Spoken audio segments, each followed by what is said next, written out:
So we live on YouTube. We doing YouTube and Instagram. We doing YouTube and Instagram right quick. Y'all been asking me for this story, so we gonna get straight into it. The YouTube on fire. Instagram, y'all gotta catch up. That YouTube on fire. What up though? UNLV, let me just give credit where credit is due. If it wasn't for UNLV, we didn't know about gangster rap. Like we ain't know gangster rap. So that's how we can make money. That's just real talk. So a lot of people don't know. Like Victor Newman is my godfather. So I met Dodo in penitentiary, but we really did not get along. Like I didn't know Dodo like that. Plus we had prior beefs. So we weren't fucking with each other in penitentiary unless it came down to the country boys. You know how I be in the penitentiary. I wasn't supposed to be cursing, my bad though. But in the penitentiary, that's why all my YouTube be so fucked up. But in penitentiary, like when people from the same city get together in penitentiary, it's a different ball game because everybody else is country boys to us. Like they call us country boys too. Like no matter where you at, like the city would get together. Boom. So Victor get hit by a milk truck. Victor get $1 million. Victor decide he wants to start a record company with Dodo. Him and Dodo was tight because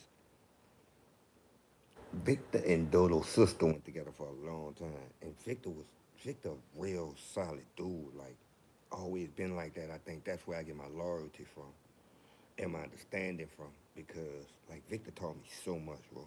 Like real talk. Like Victor Newman, aka Simon, he taught me so much. But he was my godfather, so when he come home, he told Dodo, cool, let's start a record company. When I got to the record company, Dodo had already established it, but it was uh Wango wasn't really on the company, but Wango was around. But it was mostly like Third and G. So when I went there, Victor come get me one day and like, come on. Well, he already knew I rapped, I did music and all that kind of stuff.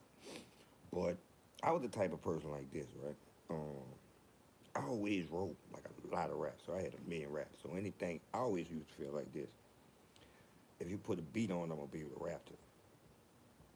So that's why people always saw me as a good rapper. What the front porch is, tell me about it. But people always looked at me as a rapper as different, but it was just because I had so many raps wrote and I memorized them. So it wasn't like I was no good freestyler, none of that shit. Like I'm gonna tell you all about the instance to where I battled Cassidy, tore his ass up. I battled Cassidy. This was at Jack the Rapper, Gabby. This when Luke and them beat up. Remember when Luke and them beat up Suge Knight now? If y'all don't know about it, yeah, Luke and them beat the piss out of Suge Knight now. One year in Miami, Luke, Suge Knight and them come down there with that bullshit and them people plays. They beat the piss out of him. And No Limit was a part of it too. They whooping ass with him too. But even y'all like me and y'all used to go at it. I remember one time me and y'all rode around. It's long term, right? Me and y'all rode around in my Diamante. And me and him really was battling each other, like rapping. Like we really was going at it. I'm talking about we rode around the whole city. And we really was, I go a rap, he go a rap, and we really was in competition. Like, boy, we was, nigga, my shit harder than yours. But we was friends, but we was really in competition. So you know about another nigga. So I go to the studio, right? Boom. When I get there, this dude named Courtney. Courtney play 7 beats. I rap off all them bitches because I got a rap for everything. Like what people don't know is before I did the Brick Living album was already wrote. The only thing I wrote for Brick Living was If We Got Beef with Me and Ghetto Commission. I Live By and I Died By with Mac. Say, but you say, well, you pump me though. Like, because I don't think you get it though, y'all. Like, to us, that's why I was on your ass like that. I'm like, boy, I'm colder than you. Because, like, y'all was the motherfuckers who pumped us up. Like I always tell you that, and I don't think I don't think y'all get enough credit. But if it wasn't for y'all, I could tell you it wouldn't be no me, Slim, Shot, like a lot of rappers. Man. Y'all was rappers. Like niggas say what they want. Nobody like they had pimp daddies and all that, right? So I'm not discrediting nobody. But what I am telling you is, wasn't no niggas who I could walk around and go see elevating that was right down the street. And like, and y'all ain't go nowhere. Like y'all was on Six and B, posted Six and Barone, posted. Like, say, bro, you know I got mad love for you, Joe. You know that. Like y'all lit. Like, come on, man. You know it's love. It's love. You know, I think this. Well, like we don't give each other our roses. Like, you know what I'm saying? We gotta start giving each other our roses because a lot of us, like, it's somebody who inspired you. It's somebody who inspired me. I inspired somebody. Like, it just goes like that. We just gotta start giving each other their roses because what you eat don't make me shit. You you being fucked up don't work for me. Me being fucked up don't work for you because we both OGs in the game. And I think just a lot of people just don't get it. Want it. We can't knock them because it took us a long time to get it. Like, you know how everybody used to be in competition. But all our shit was like friendly competition like that. And I don't know what these little niggas doing these days. But I go by dope. I mean, Victor bring me by dope, and I just start rapping off every beat they got in that bitch. Mind you, my father, I mean, my godfather just got 750,000. I don't know how much money he got, but I know he pull up an excursion. And before we go there, like this some other shit, but we went through every hood because you gotta understand, Victor was not like, Victor was a dope dealer and a dope fiend. Like I honestly tell you that. But when I say dope fiend, I don't mean it in a bad way because in our time, you had to have money to be a dope fiend. Like, what up, blood? Blood, you saw it. Like, blood, you know it. Like, me and Vault spoke on you last night. But in my time, you had to have money to be a dope fiend. Like, fingers cost $100. Man, they weren't paying no $100 to get high. So you had to have money. So we never looked at dope fiends the way we looked at rock stars. Like, we looked at dope fiends as niggas. Like, that was a nigga who had all the jury on and all that kind of shit. But Victor used to do his thing. That nigga rolled me through. Before we got to do that, nigga, we went through the Magnolia, the Calio, the Melf, the Rat Hole, the St. Thomas, the 12th Wall, 13th Wall. I'm telling you facts. Listen, I got a partner on here. His name M11. Mark will tell you the same story. Mark was in the truck with us. Mark was with Victor when he picked me up in the excursion. This nigga had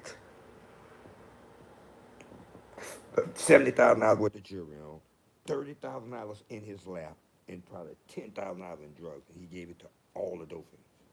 I'm talking about he was giving away rocks, weed, dope. We went through every hood and that nigga did that. Like he just was different, bro. But it's the reason why he lasts.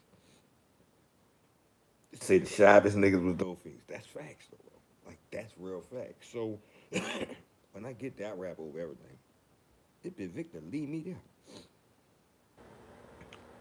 Like I know my godfather, right? And my godfather, my daddy was so tight. I knew Victor would never leave me in no bad position. Long story short, me and Dodo became best friends. I'm talking about after the day Victor dropped me off, like this shit's crazy. The day Victor dropped me off, me and Dodo ran every day from there.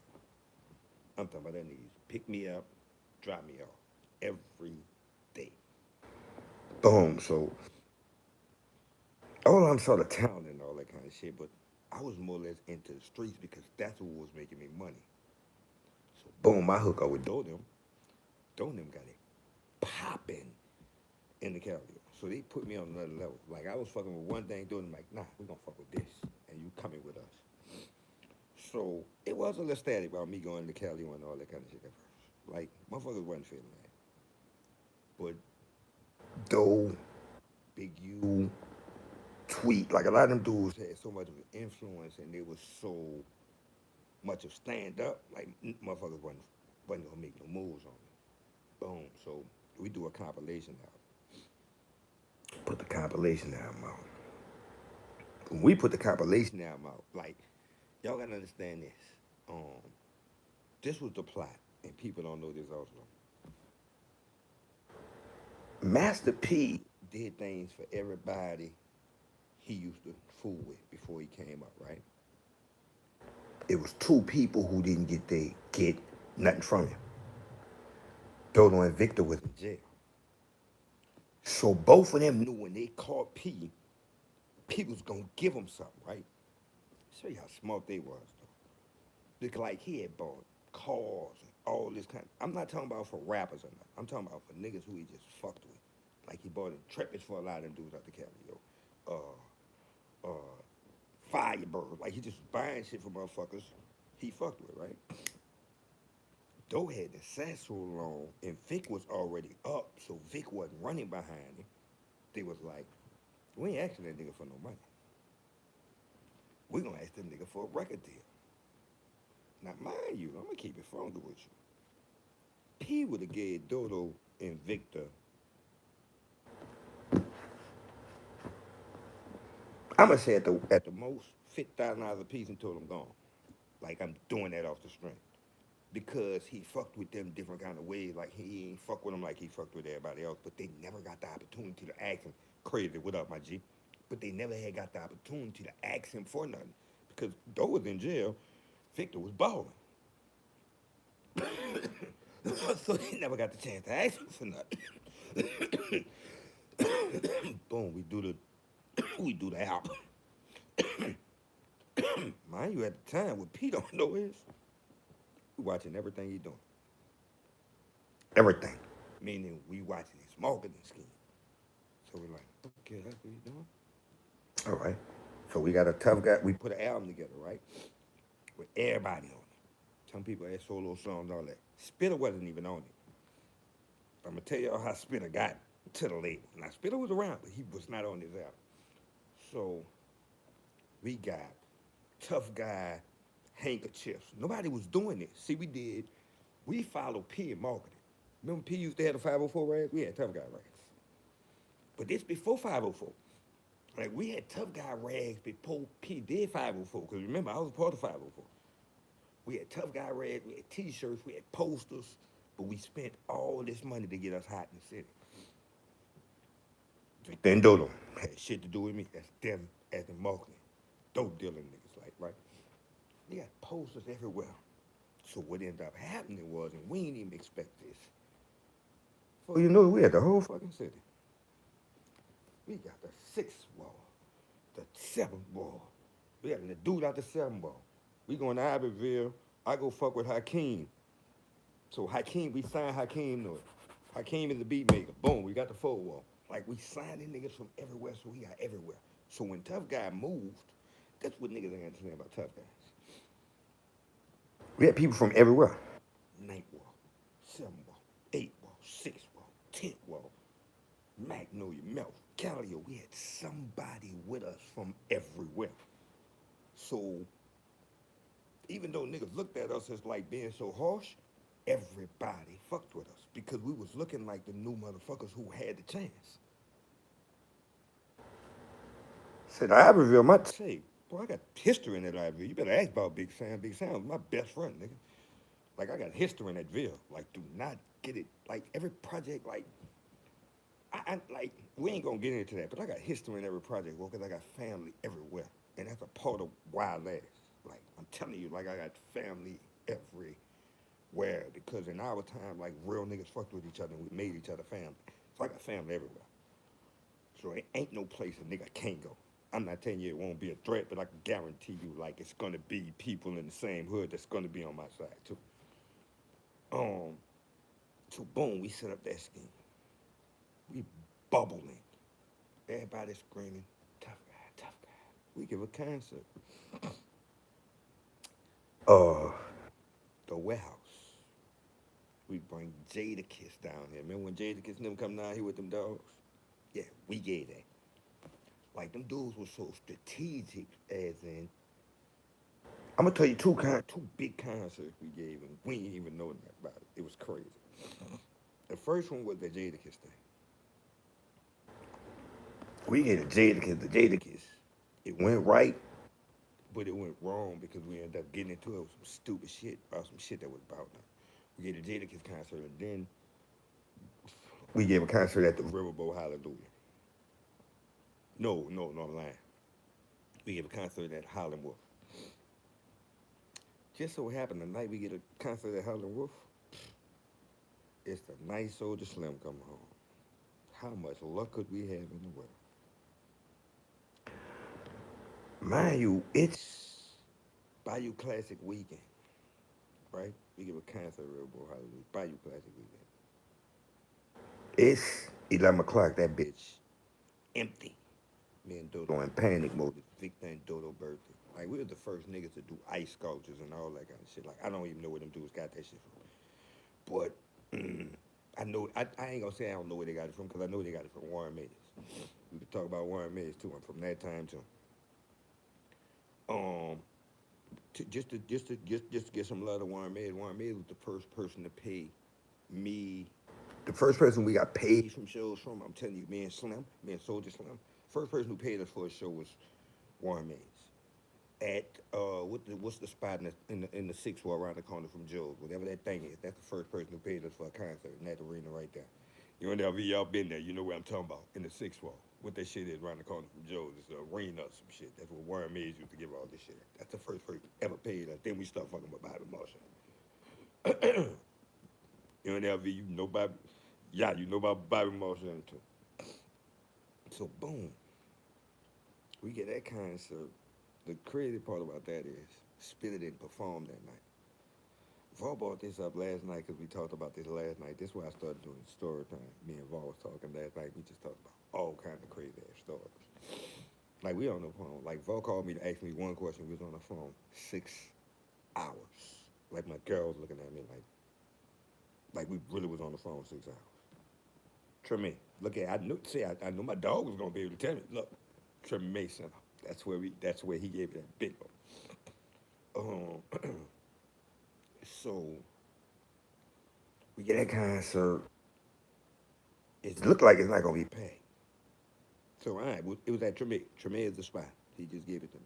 It looked like it wasn't gonna be packed. Me and Dodo in the back stressing out. We stressing. Victor don't care because Victor got money.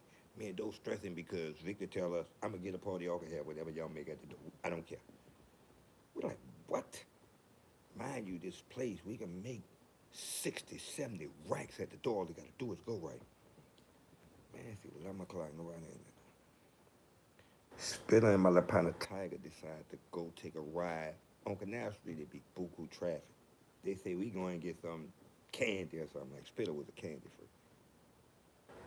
1 o'clock, it's packed. I'm talking about super packed. Now everybody go on. Mind you, Spitter ain't made it.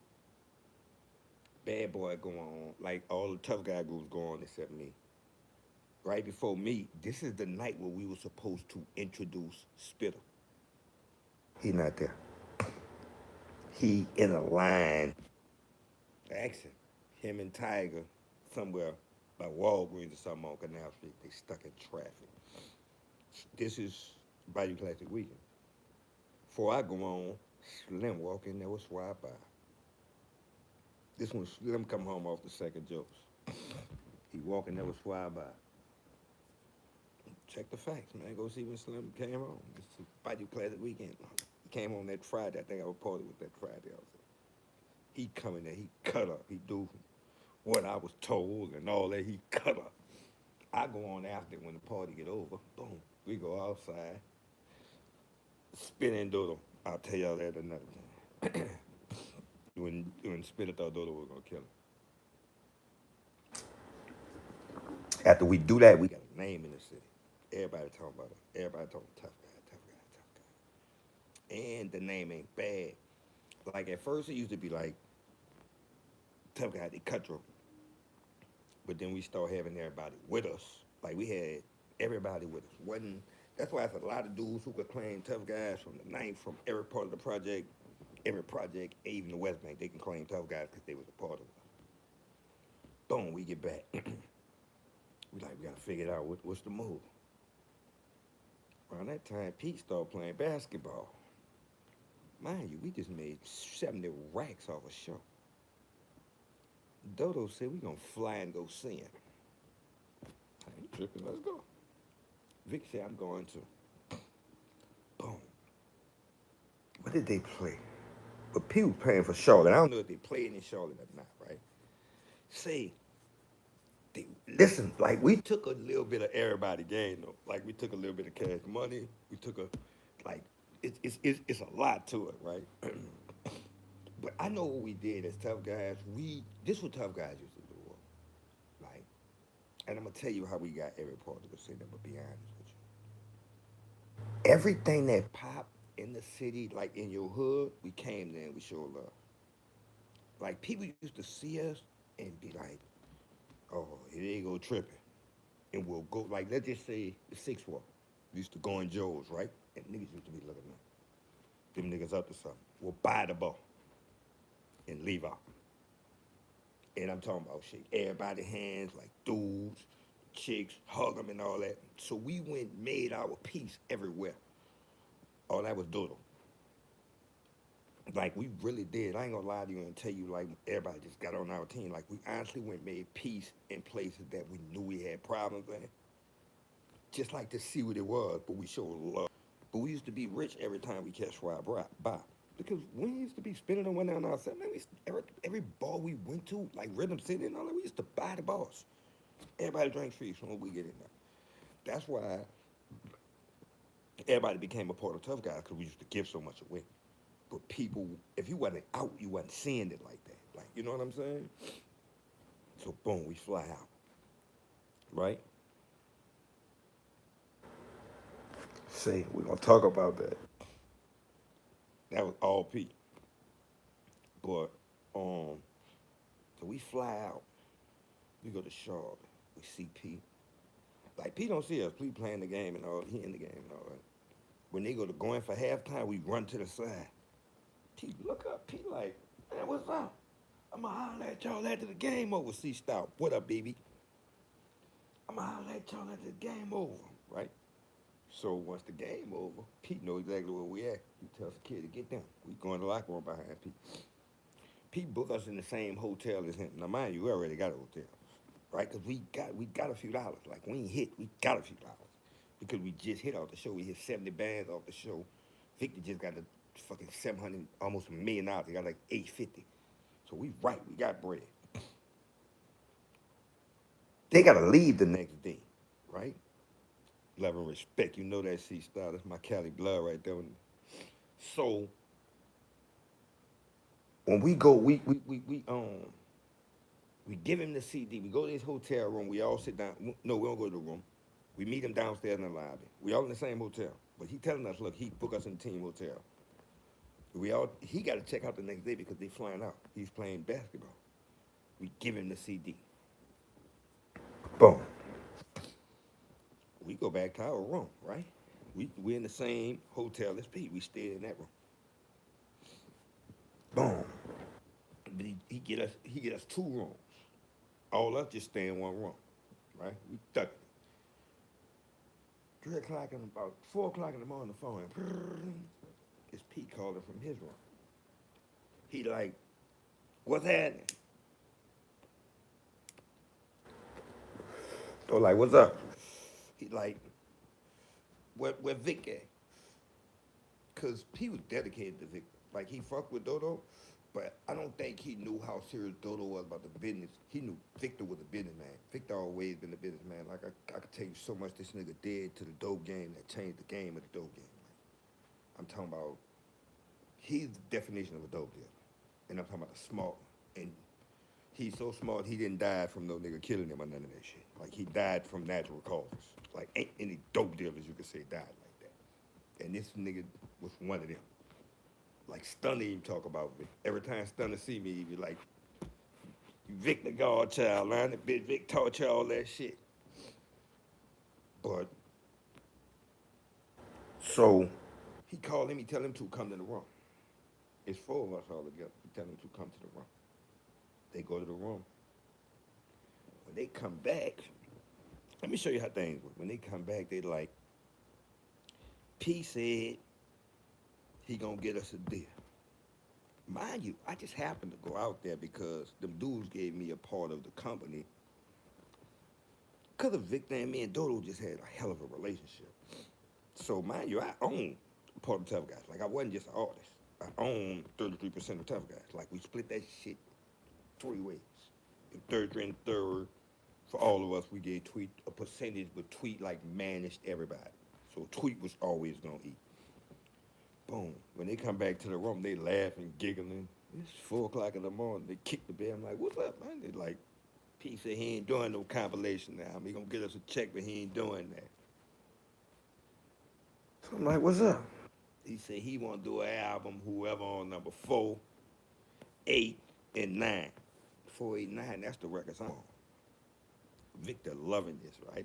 Because Victor brought me to the table. So Victor like, yeah, he want to do an album on you. He don't want to do no compilation album. I'm like, what? That's what we doing? All right. Boom, we shoot back. He don't tell us nothing about the money we getting or nothing. So in between that time, P called us up just to come to Baton Rouge. We go up there. We all sitting around. Everybody in there. They got a beat playing. Now, really, let me show you how solid Dodo and them were. He told Dodo and them to come up there. I don't know if he told him to bring me at what. But I go straight in the studio. Everybody in there. Doe and Vic and Baz and P, they talking about the old time. They loud, and niggas in there playing beats. So I'm like, all right. They just got beat players in here. I'm just chilling. P come back in there, right? P moving around. P said, what you got? I'm like, where you at, Woody? I'm over here, Woody. I'm in there. He said, hold on. He goes straight in the boot. Boom. Where you at, Woody? I'm over here, Woody. We in that 5, that O to the 4. You heard? Where you at, Woody? I'm over. I'm like, this nigga a dog. Because he didn't even let me get everything out, but he knew where I was going with it. That's why a lot of people don't know I wrote the 504 bars. The hook for 504, for Where You At, Woody, I wrote the hook of it. But it was really in my rap. Like, I was about to get this nigga my rap. That nigga stopped me in 2 balls and was like, he go, shut up, don't say nothing. Bye. Nigga went in the booth. So something happened that night to where we slid out, right? Yes, I wrote the hook for that. Like, I'm gonna tell you something else that's crazy of why I'm still in the rap game, and I'm gonna tell you this, freestyle. That dude gave me my publishing for that. Like, I still get money for writing the hook in my verse to this day. So that's why with some people with publishing, I don't understand where it went at. Because I ain't know about publishing. Like, I always tell people, Pete taught me publishing. I don't know if he was doing that for Doe. Maybe he wasn't doing it for me. Maybe he was doing it so Doe would have money all his life, but Doe was so solid, like, Doe ain't touched my publishing. So I don't know, like, where it came from, but that was in my rap, bro. And then there was Life in the Bricks, believe me, Wody, we live it. If they ain't made it yet, then bitch, they gotta bill it. That hook was part of my rap. That was the beginning bars of my rap. Because we had no hook in the beginning. So he laid a hook. Mind you, I don't lay my verse that night. Pew, we shoot. We go back to the city. When we come, he called us 2 days later. When we come back, I don't want to lie, they mystical on, like they got people on it. P verse not on it. But everybody, they got people on it. I don't think P verse was on it or Silk verse was on it. Like they were the last ones to get on it, but everybody else verse, they going. Mind you, my verse already wrote. I don't know if P remembered this or not, right? So P, we in there, he said, write your verse. Oh, all right. I waited 2 minutes. I said, I'm ready. He was like, you sure you ready? I'm like, yeah, I'm ready. I guess he had forgot that my verse was already wrote, like prior to that 2 days ago. I go right now, running. When I come out, Colo's like, yeah, I like working with him. P like, that's hard. Yeah. And then you ain't take all that time. You ain't had to put all them ad-libs so he prayed in the verse. I'm like, what? Mind you, I had the advantage. I wrote the verse 2 days ago. I got home to go learn it and everything, so I didn't even have no pad. So it kind of looked like I wrote it out of my head. No, bro. Like I hadn't already wrote it like 2 days ago. I don't know if he forgot or whatever it may be. Boom. So we go home. He tell Now we don't know this though. I'm gonna tell you something else solid about dude, right?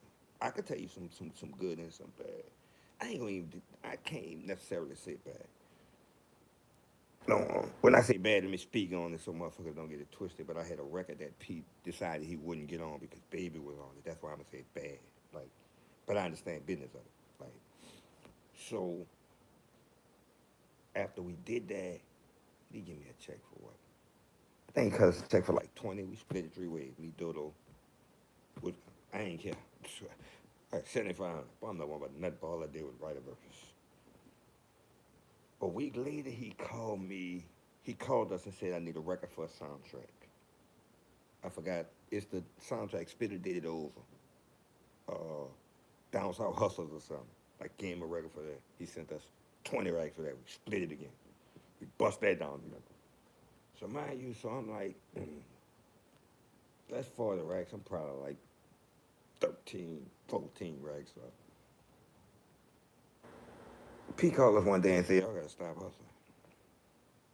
Dodo wasn't tripping. Nobody wasn't really tripping because he was feeding us. In that stream of time, it took P a month to get back in touch with us to even give us some money. So let me tell y'all what we was doing, right? This, us as being street dudes, we really stopped hustling. And Dodo and them had a shop in the Kelly was making mad bread.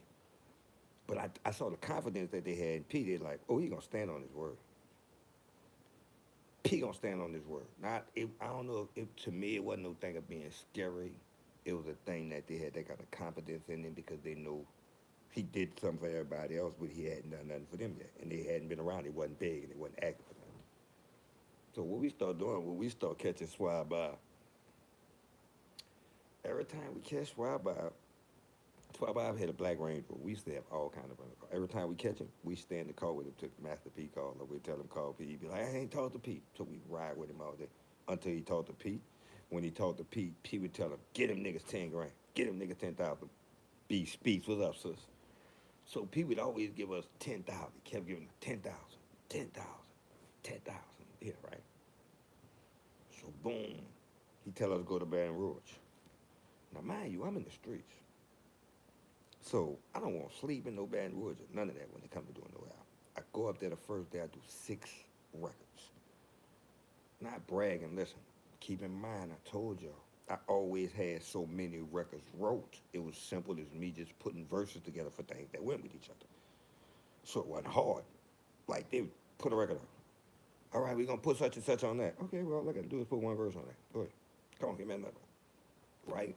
And my influence wasn't from Southern music. Like I used to like Cool G rapping, uh, Big Daddy Kane, and like I wasn't on like Southern rap. So I rapped different. My bars was different. Like I was on bars. So my music was different. And Pete took a liking to that. Like all the producers took a liking to that. And like I was young, man. My memory was a dog. Like I'd write something and then I'd memorize it and I wouldn't have to go in there with no paper. But what people didn't know was I used to live with a producer named Dickie Track Addicts. So I was already trained for a studio. So I had advantage on a lot of them dudes. Like besides Mac, like I had it and me and like a lot of them who was already in the studio, like I had an advantage on because I used to live with a producer. Like I was already doing raps when I was coming off the block. I was going inside doing music. And we used to do 1 tracks or 2 tracks, meaning like I was with a group called Bootleg. We used to all have to stand behind each other. And after that person rap, you used to have to come in right behind him because he couldn't stop the track. So I was already advanced on learning my words and doing my records right. But that impressed the producers. That's why I always tell the young dudes, I'd be like, producers won't work with you when you work fast.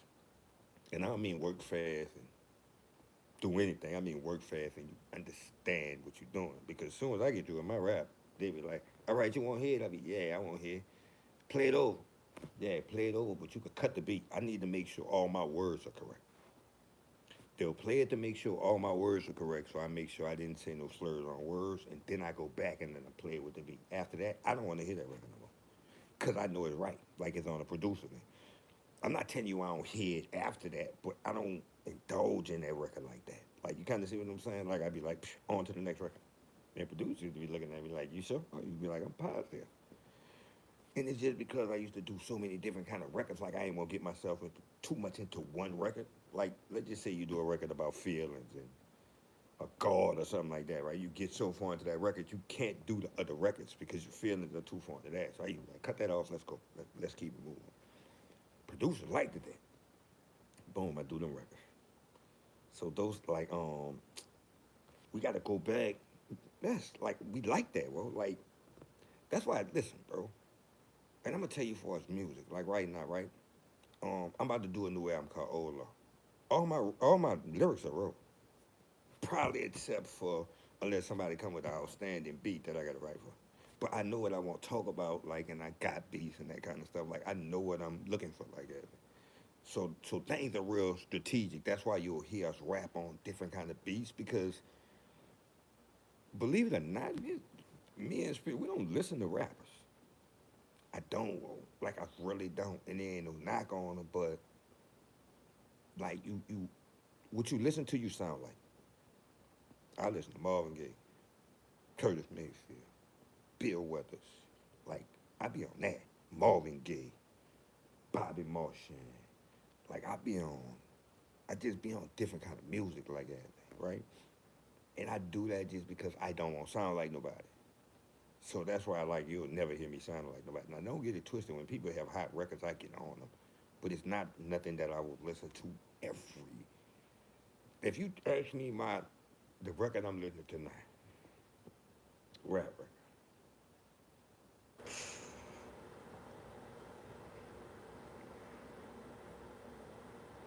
nothing. And I'm not lying to you. It's like nothing. Oh, I did hear something that was hot the other day. What was it? I heard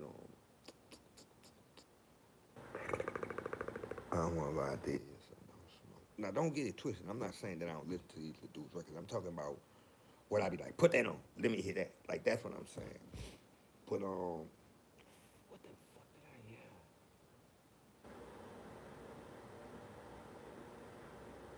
hear? Man, bro, I don't want to lie. I heard something though. I heard something that was hot the other day. I heard something that was hot the other day, and I think it was on the internet or something. But I'm like not in tune. That's why I like when people knock Lil Wayne when Wayne said, "I don't know a lot of them rappers."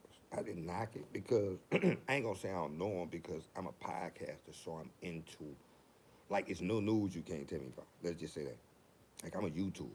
Like I'll wake up and put on YouTube. I don't care about like the other things because I'm into like I've made myself a part of like the media. So I'm into YouTube, so I know everything new that comes out. I know like anything you ask me about, like I know the latest news. I know about Megan and how the situation is turning out. I know Gunna out of jail. Like I know all that. Like you kind of see what I'm saying? Like I know all the latest news when it comes to it. Even on people who I don't really know, but I know the latest news on them because it's my job as a podcast. Like some of them dudes I'll know stuff on them, but never heard their music. And I tell you sometimes I hear their music and be like, they smoking. But the last things I was on was probably, I mean, I fucked with King Vine hard because their storytelling reminded me of like a biggie. I like Lil Baby, but sounds like with me you can't sound the same too much. And I think that's like was for just for me. It's not his lyrics. I think he probably needs to go to different production. Rob 49, he a different breed. But for me, I understand production is what challenges you. If you stay with the same producer and your producer doesn't advance, then it's hard for you to advance.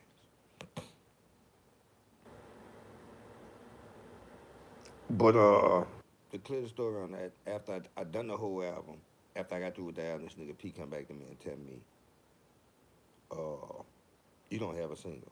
I said, you got me fucked up. And I didn't understand what they were saying, so they played a beat called, they played bum, ba-dum, ba-dum, ba-dum, bum, ba-dum, bum. I was like, I'll tell y'all a story at the beginning of it, but me and Slim went through that. I was like, I'm not doing another bounce song. It's not happening. Sorry, P. That's why on How You Like It, Baby, you hear me rapping. I rap my ass off on How You Like It, Baby, because I was like, P, you got me fucked up. Smarter thing about P is this, and I can tell you this. I dropped one single. If Crazy's still on here, my second single was supposed to be with Crazy. You want to drink something, you want to smoke something. We fell out. We had a whole battle with P behind that record because we wanted that to be our second single. But I rapped my ass off on that record. What I can tell you is this, what P knew what he was talking about. That album went gold in 4 weeks. It was unheard of. Like, I'm the only person to go gold in 4 weeks besides Master P and Silk. I'm not telling you other people didn't. I'm telling you how fast I went gold. The fucking record, it took off. I tell people all the time, like when I got my platinum plaque, I was in the project. I had no idea. I really got my platinum plaque when I was in the project on the porch. I had a gun on me and everything. Don't call me talking about, hey, we gotta go get the plaque, bitch. The album done went gold. Wait, gold? Where's our money? Y'all be having to remind me to tell y'all stories because the next story I'm gonna tell y'all is about when we went. All right, so my album went gold. The album get to like 700,000. We asked Peter to do another single. Peter like, nah, we ain't doing another single. Love, you know that we told a real boy, hallelujah. So P ain't want to do another single. If you ever saw the movie NWA, when you saw like the dude, Brian Turner is a real dude. You saw what Ice Cube did his office. You should have saw what we did his office. You think of the game? Ask Boswell. Boswell will tell you. Boswell is P Pilot. Remind me to tell y'all the story of that. 500. Yeah, I sold 500,000, but then it went to 700,000. I wanted to go platinum, bro. P told me don't drop another single, do another album. If we do every album we got 500,000, right? Every album we got $1,000,000. P got 500,000. We got 500,000. I wanted to get paid off my fucking records that I sold. P told us don't do another album. I mean, don't worry about the album going platinum. Do another album and get another check. Remember when Jadakiss always said, the best thing about doing a new album is the new budget? He was right because I was guaranteed $2 million from Prada. 500,000 for the first album. If the album at least went gold, it was $1 million for the next two albums. So it was 2.5 million. I was guaranteed that. And that first album went gold. So I was guaranteed $2 more million. All I had to do was sign and do more records. But they wasn't giving us no money from the records. Next story will be when we found out we wasn't getting. I mean, when we called Priority and Priority said we're not doing another single and we don't have y'all check. Just remind me of the next story and I'll tell y'all the next story. See my YouTube tripping. My YouTube can't hear me. My what you call it got a story. Guess I'll save it on here and send it to YouTube. But the next story gonna be the day we went to Priority. If you want to know how real it was, look at what Ice Cube did to Brian Turner at Office. I don't even know if he did that. I think they took a page out our book because we fucked that man Office up. Literally, like we fucked his office up so much. We fucked his office up so much. That's how I got released from my contract. And we fucked that man office up. Mind you, we street niggas. We don't get no fucks. We don't know nothing about the Cali police. We don't get no fucks about none of that. And we went up there 10 deep. And we fucked that man office up. Remember Cube, it was just one of him. And we fucked that man office up. We broke tables, chairs, and we went up there calm. You don't believe the story? I mean, ask Boswell. Boswell the one who had to come in there and calm. They called Master P. P was at his house. Boswell just happened to be in the office. Boswell had to come up there and calm dude down. I'm just saying. Remind me of the next story. Put it in the what you call them. Love and respect. I'm gonna drop this on YouTube too, cause they saying they can't hear me on